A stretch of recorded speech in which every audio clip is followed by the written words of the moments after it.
तो hey everyone, this is मुस्कान सागर और आपकी मुस्कान दी। आपका बहुत बहुत स्वागत है आपके अपने platform that is RBC classes में। तो बच्चे, आज का जो टॉपिक हम पढ़ने वाले हैं उसका नाम है कोच पोस्टुलेट। चलिए बच्चे, बिना देर किए हुए आज ये टॉपिक को स्टार्ट कर लेते हैं। हाँ जी, तो आज हमने बच्चे आपके लिए क्या किया है, पहले ही आपकी हेडिंग को क्या कर दिया है, हाईलाइट कर दिया है, ताकि आपका टाइम जो है वेस्ट ना हो। तो बच्चे, कोच ने, हमारे जो साइंटिस्ट थे डॉक्टर रॉबर्ट कोच, उन्होंने अपने कुछ पोस्टुलेट्स दिए थे, कुछ अवधारणाएं दी थी। वो क्यों दी थी? एक्चुअल में होता क्या है बच्चे, प्लांट डिजीज को लेकर इन्होंने क्या किया था, कुछ अवधारणाएं दी थी कि भाई हमें कैसे पता चलेगा कि किस पैथोजन ने क्या डिजीज कॉज की है। ठीक है, पहले अभी तो हमें चीजें पता चल चुकी हैं कि भाई कोई डिजीज है तो हमें क्या करना है, उसको कैसे पता लगाना है। भाई कोई रिपोर्ट करवा लेना है, मतलब रिपोर्ट नहीं कहेंगे, कोई टेस्ट करवा लेना है, फिर रिपोर्ट आएगी, हमें पता चल जाएगा इस वजह से है। मान लीजिए किसी को ट्यूबरक्लोसिस हुआ है तो हम क्या कहेंगे, भाई क्या करवा लो कि इसकी टेस्ट करवाओ, और फिर हमें पता चल जाता है कि टीबी है या नहीं है। मान लीजिए किसी और को कोई और बीमारी है तो हम क्या कहेंगे, भाई टेस्ट करवाओ, पता चल जाएगा। लेकिन ये जो चीज थी, जो हमें आज हम इसको नॉर्मल वे में यूज कर रहे हैं कि भाई टेस्ट करवाओ और पता चल जाएगा, ये आई कहाँ से? स्टार्टिंग में हमें ये सब चीजें नहीं पता थी कि भाई डिजीज का कारण क्या है। पहले क्या करते थे, अगर कोई बीमार हो जाया करता था, बहुत पहले की बात है, तो क्या करते थे, सोचते थे कि भाई इसका जो ये बीमार हुआ है, ये क्या हुआ है, किस इसके बुरे कर्मों का नतीजा है। क्या है? इसके बुरे कर्मों का नतीजा है, इस वजह से ये बीमार हुआ है और भाई भोगने दो इसे। ठीक है, लेकिन धीरे धीरे क्या हुआ, चीजें पता चली। ठीक है, तो पता चला कि भाई ऐसा कुछ नहीं होता है। क्या होता है कि कुछ कॉजल ऑर्गेनिज्म होते हैं जो डिजीज कॉज करते हैं। अब वो पता कैसे चला, वो पता लगाना कैसे है, वो हम कुछ पोस्टुलेट्स में पढ़ेंगे। इन्होंने कुछ पोस्टुलेट दिए थे, या फिर इनको कहेंगे रूल्स कहेंगे। हालांकि रूल्स कहना उतना सही नहीं लगता है हमें, जो हमारे ये पोस्टुलेट्स हैं इनको। ठीक है, रूल्स हर जगह पर बच्चे लागू होते हैं। रूल्स का मतलब क्या होता है, वो हर जगह लागू होते हैं। आप यहाँ हो तो लागू होंगे, आप कहीं और बैठे हो तो भी वो वहां पर लागू होंगे। लेकिन पोस्टुलेट्स की मतलब, पोस्टुलेट इसको कहना, अवधारणाएं कहना, इसको ज्यादा बेहतर होता है। तो चलिए पढ़ लेते हैं। हमारे साइंटिस्ट थे 1881 में, जर्मन बैक्टीरियोलॉजिस्ट। ये कौन थे? हमारे एक बैक्टीरियोलॉजिस्ट थे। रॉबर्ट कोच का नाम तो आपने सुना ही होगा। डॉक्टर रॉबर्ट कोच ने बैक्टीरिया और फंजाई के आइसोलेशन की प्लेट मेथड को बताया था। उन्होंने इस मेथड के द्वारा यह सिद्ध किया था कि बैक्टीरिया सिक ह्यूमन व एनिमल के टिश्यू में ऑलवेज एसोसिएटेड होता है। इन्होंने बच्चे क्या सिद्ध किया कि जो हमारे सिक एनिमल हो गए या फिर ह्यूमन हो गया, उसमें क्या होंगे, ये बैक्टीरिया क्या होंगे, ऑलवेज वहां पर देखने को मिलेंगे, या फिर क्या देखने को मिलेंगे, वहां एसोसिएटेड देखने को मिलेंगे। इन्होंने कुछ ये चीज बताई थी। इसके आधार पर इन्होंने क्या किए थे, रूल्स ऑफ प्रूफ बनाए। अब ये रूल्स ऑफ प्रूफ क्या है? इन रूल्स के द्वारा किसी पर्टिकुलर डिजीज से रिलेटेड ऑर्गेनिज्म को ज्ञात किया जाता था। मतलब कोई डिजीज है, उससे रिलेटेड जो ऑर्गेनिज्म है, मतलब वो डिजीज कॉज करने वाला ऑर्गेनिज्म है, उसको क्या किया जाता था, उसका पता लगाया जाता था। ठीक है, यद्यपि ये पोस्टुलेट का यूज केवल एनिमल व ह्यूमन डिजीज में ही किया जाता था। अगर माने तो बच्चे, पहले क्या किया जाता था, इसको ह्यूमन डिजीज हो और एनिमल डिजीज होती हैं, इन पोस्टुलेट को सिर्फ और सिर्फ उन्हीं के लिए यूज किया जाता था। लेकिन अब क्या करते हैं बच्चे, कुछ प्लांट्स में जो हमारे कुछ पैरासाइट्स होते हैं, उनमें उत्पन्न होने वाली डिजीजेस में भी ये समान रूप से लागू होता है। कोच द्वारा दिए गए रूल्स और पोस्टुलेट्स फॉलोइंग है। उन्होंने 4 रूल्स दिए थे, जो पोस्टुलेट्स हैं बच्चे, बुक्स भी रूल्स इसको कहती हैं। और मेरा पॉइंट ऑफ व्यू है कि इसको रूल्स कहना चाहिए या नहीं कहना चाहिए, वो हमने आपसे रखा। तो इसको बुक्स जो है रूल्स कहती हैं। ठीक, अब देखिए, प्लांट जो है, प्लांट के किसी भी एक मिनट बच्चे, इसकी थिकनेस बढ़ा लेते हैं। प्लांट के किसी भी सस्पेक्टेड, एक मिनट, ओके फाइन, प्लांट के किसी भी सस्पेक्टेड डिजीज द्वारा उत्पन्न सिम्टम्स में कॉजल ऑर्गेनिज्म सदैव प्रेजेंट होना चाहिए। अब ये लाइन आपको क्या है, बहुत बेहतर तरीके से समझ में नहीं आई होगी। प्लांट के किसी भी सस्पेक्टेड डिजीज द्वारा उत्पन्न सिम्टम्स में कॉजल ऑर्गेनिज्म सदैव प्रेजेंट होना चाहिए। इस चीज को समझिएगा। हम आपके लिए लेते हैं ब्लैंक पेज। जब आपको कुछ नहीं समझ में आता क्या लेते हैं, ब्लैंक पेज लेते हैं ना। तो चलिए ब्लैंक पेज ले लेते हैं अपना। हाँ जी, ब्लैंक पेज आ गया है हमारे पास बच्चा। तो अब हम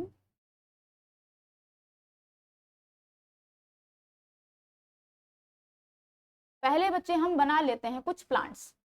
क्या बना लेते हैं, कुछ प्लांट्स बना लेते हैं। ये समझिएगा, इससे आपको वो लाइन क्लियर हो जाएगी और इतनी क्लियर हो जाएगी कि आप भूलेंगे नहीं।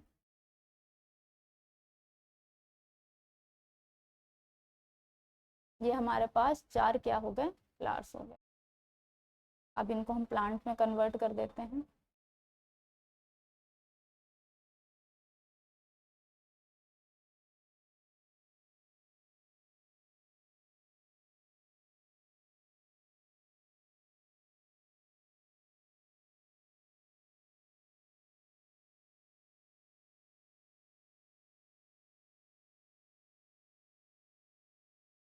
ये हमारे 4 प्लांट हो गए। हमने क्या किया, इनका नामकरण कर दिया, इनका नाम रख दो। ये ए नाम का प्लांट है, ये बी नाम का प्लांट है, ये सी नाम का प्लांट है और ये डी नाम का प्लांट है। ठीक, अब हुआ क्या बच्चे, इसके अंदर हो गई सेम टाइप की डिजीज, सेम टाइप की डिजीज इसके प्लांट्स पे हो गई, इसके पत्तों पर। इस पर भी ये देखिए वैसे स्पॉट्स हैं, इस पर भी वैसे स्पॉट्स हैं, इस पर भी वैसे स्पॉट्स हैं।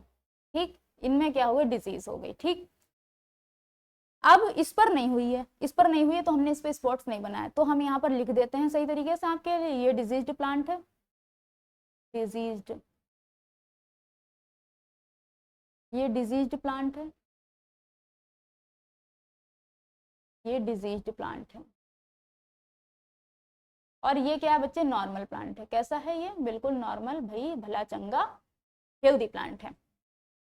अब होगा क्या बच्चे, जब हम इन्होंने बात की थी, जो हमारे कोच साहब थे, इन्होंने क्या दिया था, पोस्टुलेट दिया था अपना।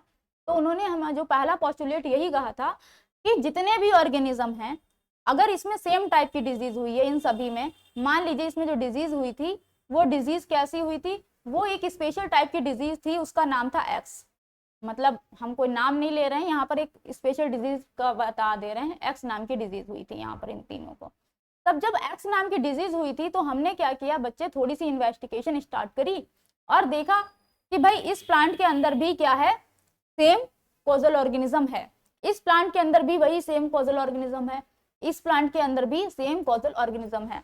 तो हमने क्या कर लिया, हमने ये जान लिया कि कहीं ना कहीं जो एक्स नाम की डिजीज है वो इन तीनों प्लांट्स में हो रही है।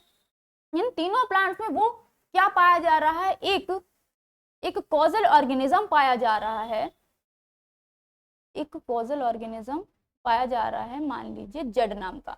इसमें भी जेड नाम का कॉजल ऑर्गेनिज्म है, इसमें भी जेड नाम का कॉजल ऑर्गेनिज्म है, इसमें भी जेड नाम का कॉजल ऑर्गेनिज्म है। तो हमें यहाँ से क्या पता चला, यहाँ से हमें ये पता चल गया कि एक्स नाम की डिजीज जो है वो इन तीनों प्लांट्स में है जरूर, लेकिन इन तीनों प्लांट्स में होने के लिए उसमें क्या है, जेड नाम के पैथोजन ने इन तीनों प्लांट्स को क्या किया होगा, इन्फेक्ट किया होगा, तभी ये डिजीज हुई होगी। ठीक, अगर बच्चे इस बात को और समझिएगा थोड़ा, अगर ये जेड नाम का जो हमारा पैथोजन है वो इस प्लांट में भी देखने को मिल जाता है, इस प्लांट में, ये नॉर्मल प्लांट है ना, इस प्लांट में भी आपको देखने को मिल जाता है और इसमें क्या है, कोई डिजीज नहीं है, तो हम क्या कहेंगे, ये जो जेड नाम का पैथोजन है वो डिजीज के लिए रिस्पॉन्सिबल नहीं है, क्योंकि इसमें तो डिजीज भी नहीं है फिर भी इसमें पाया जा रहा है, तो इट मीन्स डिजीज के लिए भाई कोई दूसरा पैथोजन रिस्पॉन्सिबल है। इस बात को दोबारा समझ लीजिए बच्चे, अगर क्या है, इन जेड नाम का कॉजल ऑर्गेनिज्म सिर्फ इन्हीं तीनों तक है, तो हम मान लेंगे भाई इसमें डिजीज भी है और इसमें ये कॉजल ऑर्गेनिज्म भी है, इसमें डिजीज भी है, इसमें कॉजल ऑर्गेनिज्म है, इट मीन्स कहीं ना कहीं यही हो सकता है, इसमें डिजीज है इसमें भी है, तो भाई यही हो सकता है। लेकिन अगर वो इसमें ना पाया जाए, इसमें वो अगर कॉजल ऑर्गेनिज्म जेड नाम का ना पाया जाए, तो हम मान लेंगे कि जेड नाम के कॉजल ऑर्गेनिज्म में ही ने ही इन तीनों प्लांट्स में क्या की है, डिजीज कॉज की है। लेकिन क्या हुआ, यहाँ पर भी अगर वो जेड नाम का कॉजल ऑर्गेनिज्म आपको देखने को मिल गया और ये हेल्दी प्लांट है, तो आप कहोगे भाई ये इसमें क्या कर रहा है, और जब इसमें प्रेजेंट है तो डिजीज क्यों नहीं कॉज कर रहा है। तो आप समझ जाओगे कि भाई इन तीनों के अंदर जो डिजीज पैदा हुई है उसका कारण भाई कोई और ही है, ये वाला पैथोजन नहीं है। ठीक, ये बात समझ में आ गई। तो जो हमारा कोर्स आपका पहला पोस्टुलेट यही था कि जो हमारा पैथोजन है वो किस में प्रेजेंट होना चाहिए, डिजीज प्लांट में प्रेजेंट होना चाहिए। हम उस पे आ जाते हैं स्लाइड पे। प्लांट के किसी भी सस्पेक्टेड डिजीज द्वारा उत्पन्न सिम्टम्स में कॉजल ऑर्गेनिज्म सदैव प्रेजेंट होना चाहिए। ठीक, जो हमारी सस्पेक्टेड डिजीज थी कौन सी थी, एक्स थी, उसमें उत्पन्न सिम्टम्स थे, में कॉजल ऑर्गेनिज्म क्या था, सदैव प्रेजेंट होना चाहिए था। इसमें प्रेजेंट था, इसमें प्रेजेंट था, इसमें प्रेजेंट था, इसमें प्रेजेंट था, तो इट मीन्स क्या था, इट मीन्स यही हमारा कॉजल ऑर्गेनिज्म है। इसमें प्रेजेंट नहीं था, अगर इसमें प्रेजेंट हो गया तो क्या हो जाएगा, तो हमारा कॉजल ऑर्गेनिज्म डिफर हो जाएगा। समझ गए, समझ गए होगे। चलिए आगे पढ़ लेते हैं। इन ऑर्गेनिज्म को डिजीज्ड प्लांट से आइसोलेट करके प्योर कल्चर के रूप में ग्रो करना चाहिए। अब हम क्या करेंगे, जो हमारा पोस्टुलेट के अकॉर्डिंग, अब क्या करेंगे, जो बच्चे इसमें डिजीज हो रही थी येलो कलर की, हम क्या करेंगे, इसमें क्या होगा, हमारा पैथोजन होगा। पैथोजन को क्या करेंगे, हम आइसोलेट कर लेंगे, निकाल लेंगे। ठीक है, कैसे भी निकालें वो साइंटिस्ट की प्रॉब्लम है। निकाल कर क्या करेंगे, वो पैथोजन था हमारा, किस नाम का पैथोजन था, जेड नाम का पैथोजन था। ठीक है, जो हमारा जेड नाम का पैथोजन, इसको ब्लू कलर से बनाएं तो ज्यादा बेहतर होगा। जो हमारा जेड नाम का बच्चे पैथोजन है, उसको क्या करेंगे बच्चे, कल्चर मीडिया में क्या करवाएंगे, ग्रो करवाएंगे। अब ये कल्चर मीडिया क्या है, हम क्यों यूज कर रहे हैं बच्चे, ये हमारे न्यूट्रिटिव मीडियाज होते हैं, मतलब इसमें प्रॉपर सारा न्यूट्रिशन होता है किसी भी पैथोजन को क्या करना, आर्टिफिशियली ग्रो करवाने के लिए, या फिर क्या करेंगे लैब के अंदर ग्रो करवाने के लिए। तो हमने जेड नाम का पैथोजन ले लिया, इसमें से आइसोलेट कर लिया और क्या किया बच्चे, कल्चर मीडिया में प्रॉपर तरीके से ग्रो करवाया। यहाँ पर बहुत सारे अब जेड हो गए होंगे। ठीक है, बहुत सारे जेड यहाँ पर देखने को मिल रहे होंगे। अब तीसरी पोस्टुलेट क्या कह रही है हमारी, अब इस प्योर कल्चर से ऑर्गेनिज्म लेकर हेल्दी ससेप्टेबल प्लांट में इनोकुलेट करना चाहिए और इस प्लांट पर सिमिलर डिजीज सिम्टम्स अपीयर होना चाहिए, तभी हम मानेंगे। अब हुआ क्या बच्चे, इसको देखिएगा, एक एक पॉइंट क्लियर हो रहा होगा। अब यहाँ पर जो जेड नाम के हमारे क्या हुए थे पैथोजन, क्या कर गए थे, यहाँ पर बहुत सारे ग्रो कर गए थे। अब हमने क्या किया, इन्होंने कहा अब आपको क्या लेना है, एक हेल्दी प्लांट लेना है। एक हेल्दी प्लांट ले लीजिए, यहाँ पर एक हेल्दी प्लांट बना लेते हैं अपन, बना ही लिया है प्रॉपर, अब और बनने वाला है बस। ये हेल्दी प्लांट ले लिया, इसमें कोई डिजीज नहीं है, अभी प्रॉपर सही है, तो इसमें जब डिजीज नहीं है। अब हुआ क्या, अब हमने ये जेड नाम का यहाँ से ले लिया, जो हमने अभी कल्चर करवाए हैं। ये तो स्टेप फर्स्ट हो गया था, ये स्टेप फर्स्ट था, तो हम दूसरे कलर से कर दें तो आपको ज्यादा समझ में आएगा, ब्लैक से कर दें।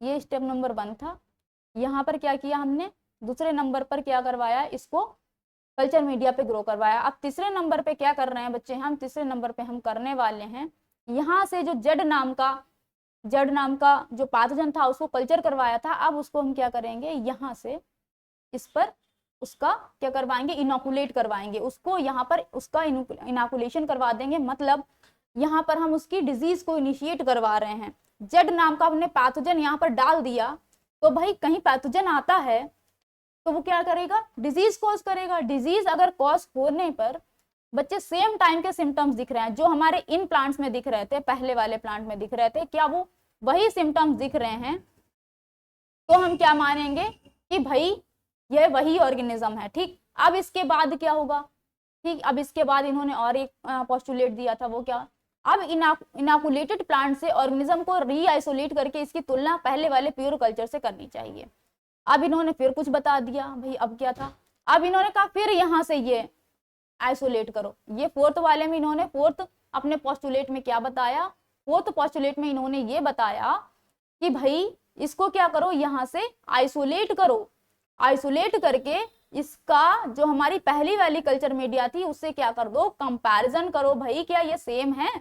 अभी भी इन्हें क्या नहीं मिल रहा था, संतुष्टि नहीं मिल रही थी, तो इन्होंने क्या कहा कि भाई देखिए, इन्होंने वहां से ही पैथोजन निकाला, फिर कल्चर मीडिया में ग्रो करवाया, कल्चर मीडिया में ग्रो करने के बाद किसी हेल्दी प्लांट में इन्फेक्ट करवाया, फिर डिजीज हो गई थी, सिम्टम्स दिख गए थे, फिर भी इन्हें क्या हुआ, संतुष्टि नहीं मिली, तो इन्होंने क्या कहा, जो हमारे पैथोजन, जो हमारे न्यू प्लांट में डिजीज हुई है उससे पैथोजन को क्या करो, आइसोलेट करो या फिर रीआइसोलेट करो, निकाल लो, और जो हमारी सेकेंड स्टेप में जो हमारे कल्चर मीडिया थी उसमें जो पैथोजन थे उनसे क्या करो, कंपैरिजन करो, तो हमें पता चल पाएगा कि भाई क्या है, डिजीज के लिए सेम ही भाई पैथोजन है। तो कुछ इस तरीके से इन्होंने ये चीज बताई थी। ठीक, ये बात समझ में आ गई, हाँ जी। तो आगे देख लेते हैं बच्चे, ये जो है मेन पोस्टुलेट्स हैं, ये जो हमने 4 पोस्टुलेट्स बताए, ये आपके मेन पोस्टुलेट है, मेन आपका जो है क्या कहेंगे इसको, हाँ जो मेन नोट्स हैं आपके वही हैं। अब आप इसको समझिएगा, सभी डिजीज में कोच पॉस्टुलेट लागू नहीं की जा सकती। अब देखिए हमने इसी वजह से कहा था इनको रूल्स नहीं कह सकते, क्योंकि रूल्स तो हर जगह लागू होंगे ना। ग्रेविटेशनल फोर्स होता है हमारा, ठीक है, वो हर जगह लगता है हमारे पृथ्वी पे, तो हम उसके कहते हैं कि भाई ग्रेविटेशनल फोर्स होता है। या फिर हम कह देते हैं न्यूटन के लॉ। न्यूटन के लॉ क्यों कहते हैं हम? न्यूटन के लॉ इस वजह से कहते हैं क्योंकि वो लॉ जो है हर जगह एप्लीकेबल है, ठीक, इसी वजह से कहते हैं वो नियम हर जगह एप्लीकेबल है। तो कोच के पॉस्टुलेट को हम हर जगह लागू नहीं कर सकते, क्योंकि कुछ कॉजल ऑर्गेनिज्म ऑब्लिगेट पैरासाइट होते हैं। अब ये ऑब्लिगेट पैरासाइट कौन होते हैं? ऑब्लिगेट पैरासाइट बच्चे वो होते हैं जो सिर्फ और सिर्फ एक ही प्लांट पर अपनी लाइफ साइकिल को कंप्लीट करते हैं, ठीक है, और इन्हें आर्टिफिशियल मीडिया में ग्रो नहीं किया जा सकता। इस वजह से अब भाई, अब जब तुम उसे निकालोगे वहां से, अब वो आर्टिफिशियल मीडिया में ग्रो ही नहीं कर सकता, तो हम भैया कैसे पता लगाएंगे? कोच पॉस्टुलेट्स के द्वारा। कुछ डिजीज में प्राइमरी ऑर्गेनिज्म के साथ साथ अदर ऑर्गेनिज्म भी प्रेजेंट होते हैं, तो इस स्टेज में डिजीज के रियल कॉजल ऑर्गेनिज्म का कोच पॉस्टुलेट द्वारा ज्ञात नहीं किया जा सकता है। देखिए कुछ डिजीजेस जो होती हैं बच्चे, क्या होती हैं, दो ऑर्गेनिज्म के द्वारा हो रही होती है। जैसे आपने क्या पढ़ा होगा, आपने जूलॉजी में पढ़ा होगा, कुछ कहीं कहीं क्या होता है बच्चे, किसी भी जो डिजीज से रिलेटेड दो ऑर्गेनिज्म एसोसिएट होते हैं। यहाँ पर हम पक्सीनिया ग्रामिनिस को ले लें, नहीं पक्सीनिया ग्रामिनिस को नहीं लेंगे यहाँ पर, ठीक है, पक्सीनिया ग्रामिनिस को नहीं ले रहे हैं अभी हम यहाँ पर, वरना आप कंफ्यूज हो जाओगे। इसको देखिएगा, हम फिर से समझा रहे हैं इसको। अब मान लीजिए दो ऑर्गेनिज्म एसोसिएट हैं, वहां पर एक डिजीज कॉज हो रही है, मान लीजिए एक्स नाम की फिर डिजीज हम ले रहे हैं और ये कॉज हो रही है। यहाँ पर क्या है, दो ऑर्गेनिज्म इससे एसोसिएट हैं, और हमने तो भाई इसमें से एक ही निकाला, एक ही का कल्चर करवाया, तो भाई हम कैसे पता लगा पाएंगे कि भाई कैसे क्या हुआ, डिजीज कॉज हुई? तो इसको हम क्या कर सकते हैं, कोच पॉस्टुलेट द्वारा ज्ञात नहीं कर सकते रियल कॉजल ऑर्गेनिज्म की, क्या वो ए है क्या वो बी है, ठीक है। एक्स नाम की डिजीज हो रही थी, उसमें दो कॉजल ऑर्गेनिज्म थे, ए था बी था। अब भाई हम कैसे पता लगाएंगे? आज भी कोच पॉस्टुलेट पूर्ण रूप से सार्थक है, ऐसा नहीं कहेंगे कि भैया कोच के पॉस्टुलेट जो थे वो सार्थक नहीं है, वो बिल्कुल सार्थक हैं बच्चे, लेकिन इनको सभी प्रकार के कॉजल ऑर्गेनिज्म के लिए इनके एक्चुअल फॉर्म के रूप में स्ट्रिक्टली लागू नहीं किया जा सकता। वो अच्छे हैं, लेकिन भाई इनके एक्चुअल फॉर्म में सभी कॉजल ऑर्गेनिज्म के लिए इनको स्ट्रिक्टली हम लागू नहीं कर सकते। कुछ पैथोजन जैसे हमारे फाइटोप्लाज्मा हो गए, फाइटोप्लाज्मा डिजीज कॉज करता है, वायरस डिजीज कॉज करता है, वायरॉइड्स, निमेटोड्स, एक मिनट बच्चा, निमेटोड्स, कुछ फंजाई के आर्टिफिशियल मीडियम में ग्रो नहीं किया जा सकता। इन सब के द्वारा क्या होती हैं, डिजीजेस होती हैं इनके द्वारा, लेकिन क्या होता है बच्चे, हाँ जी, इनको क्या कर सकते हैं बच्चे, इन्हें हम आर्टिफिशियल मीडियम में ग्रो ही नहीं कर सकते। जब इन्हें आर्टिफिशियल मीडियम में ग्रो नहीं कर सकते तो भाई हम कोच की पॉस्टुलेट इन पर कैसे लगाएंगे? तो एक हमारा ये क्या हो जाती है, डीमेरिट हो जाती है। ये कहीं ना कहीं हम सारी डीमेरिट्स पढ़ रहे थे यहाँ पर आपके लिए, ठीक है, कोच के पॉस्टुलेट्स की। और यहाँ पर हमने जो एक्चुअल हैं, जो उन्होंने पोस्टुलेट दिए थे 4, वो हमने लिखे। आप क्या करेंगे, आपको अब समझ में आ गया होगा। अगर आपके लिए शॉर्ट नोट आता है बच्चे, इस पर शॉर्ट नोट ही आएगा, और ये it is very important for your exam point of view. तो कोच पॉस्टुलेट क्या है, इंपॉर्टेंट है आपके एग्जाम के लिए। अगर आप बच्चे कुछ नहीं लिख पा रहे हो एग्जाम में, मान लीजिए आप एग्जाम में कभी कभी होता है आता हुआ भूल जाते हैं, तो आपको जो हमने समझाया है यहाँ पर, ये चारों पॉस्टुलेट्स ये तो याद होंगे, तो ये एज इट इज ये पॉस्टुलेट लिटाना।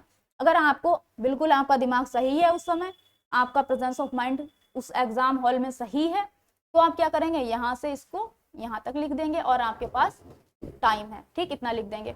अगर और समय है तो भाई पूरा लिख देना, यहाँ तक लिख देना, तो और अच्छे नंबर मिल जाएंगे। हालांकि आपको इतना तो लिखना ही है, जितना हमने यहाँ पर लिखवाया है, इतना सन 1881 से यहाँ तक तो आपको लिखना ही है, ठीक।